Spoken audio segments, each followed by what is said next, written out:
dans la région de Tillabéri, au sud-ouest du Niger, la frontière avec le Burkina et le Mali, l'armée nigérienne, et donc l'armée de l'AES, vient d'enregistrer l'une de ses victoires les plus importantes de ces derniers mois. Je dis bien l'une de ses victoires les plus importantes de ces derniers mois contre les terreaux. Et c'était au cours d'un échange de feu très farouche. D'ailleurs, il faut dire que il y a eu au moins une douzaine de soldats nigériens qui ont été envoyés au repos éternel, malheureusement. Il y a aussi d'autres qui ont été blessés. Mais le nombre de terreaux envoyés au repos éternel, c'est ce qui m'enchante aujourd'hui à plus d'un titre. À plus d'un titre. Plus de 100 terreaux ont été envoyés au repos éternel par cette mission dans cette région du Niger. Bravo. Mesdames et messieurs et mesdemoiselles, je vous prie de partager cette vidéo dans tous les groupes possibles. Cette information, les complices médias occidentaux ne vont pas la relayer. C'est à nous de diffuser ces informations, de les commenter. Parce que c'est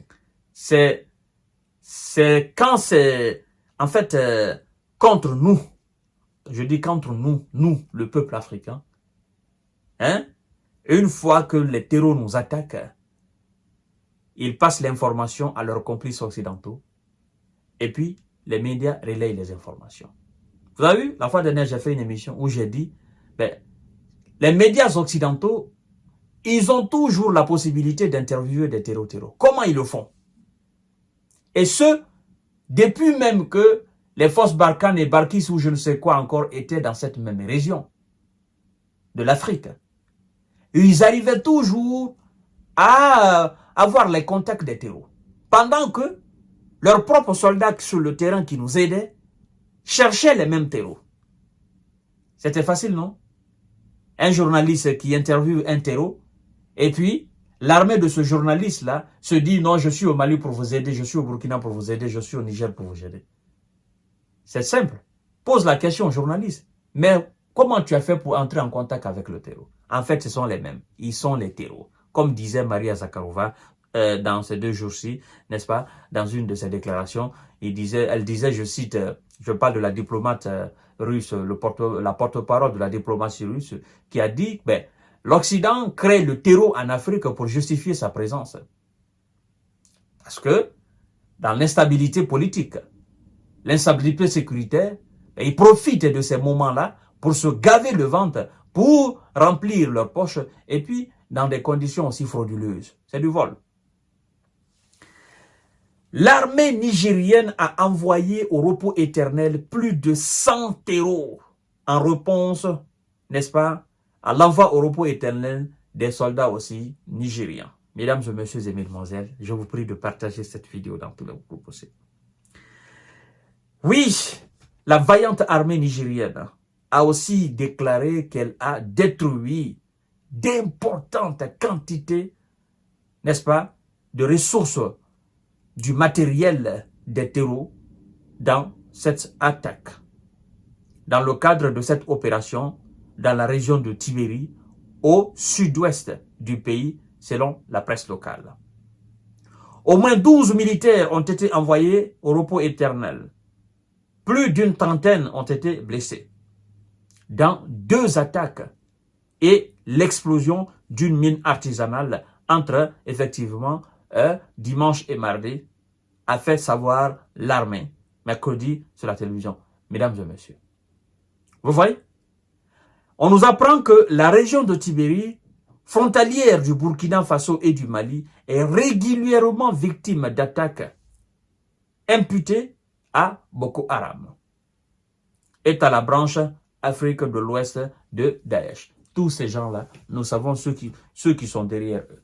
En fait, leur objectif, c'est de déstabiliser nos chefs d'État qui se trouvent actuellement à la tête de nos différents États. Vous avez vu, c'est la même action qu'ils ont essayé de faire dans la ville de Bamako. Il y a juste 2 jours de cela. C'est pourquoi moi je demande au peuple de l'AES de prendre à bras le corps. C'est-à-dire, ces moments de difficulté doivent être des moments d'harmonie entre le peuple et ses dirigeants. Parce que si on se désolidarise, nous faisons le vœu le plus absolu de nos ennemis. En fait, si on se désolidarise de nos chefs, de nos administrateurs qui sont actuellement à la tête de nos différents États de l'AES, l'Occident se dit, voilà une très belle opportunité. Maintenant, les militaires à la tête, comme ils ont l'habitude de dire, les différentes juntes ne sont plus dans le même panier avec le peuple. Le peuple demande le départ de ces gens parce qu'ils sont inefficaces. Et vous allez voir tout à l'heure ce qu'ils vont faire. C'est-à-dire tout leur but, en faisant ces attaques, en envoyant des terreaux, des hors-la-loi, des criminels dans nos différents pays, en fait, c'est de nous déstabiliser et de justifier leur présence. C'est d'avoir une déstabilisation politique, mais aussi dans le domaine sécuritaire. Mais c'est sans compter sur la dextérité et la vaillance de nos différents soldats. En fait, on n'est plus dans les années 60, dans les années 70. On n'est plus dans les années 80.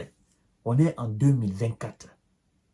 Et donc, l'indépendance, la souveraineté de ces États de l'AES n'est pas à négocier, elle est à imposer.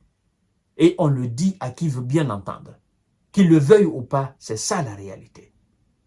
Et c'est le chemin que nous avons choisi. Personne ne va nous détourner de ce chemin-là. Même pas les terreaux et leurs complices. Mesdames et messieurs et mesdemoiselles, c'est une victoire très, très, très importante. Très importante, le fait d'envoyer des terreaux au repos éternel. Plus de 100. Ces gens, vous vous posez la question, mais ces gens-là, ils sortent d'où? On les détruit, on les décime de façon massive. Et puis, 1 mois, 2 mois, 3 mois, vous les voyez encore. En fait, vous savez, dans nos pays d'Afrique, avec la pauvreté et la malcompréhension de la religion, les gens sont facilement manipulables. Vous voyez?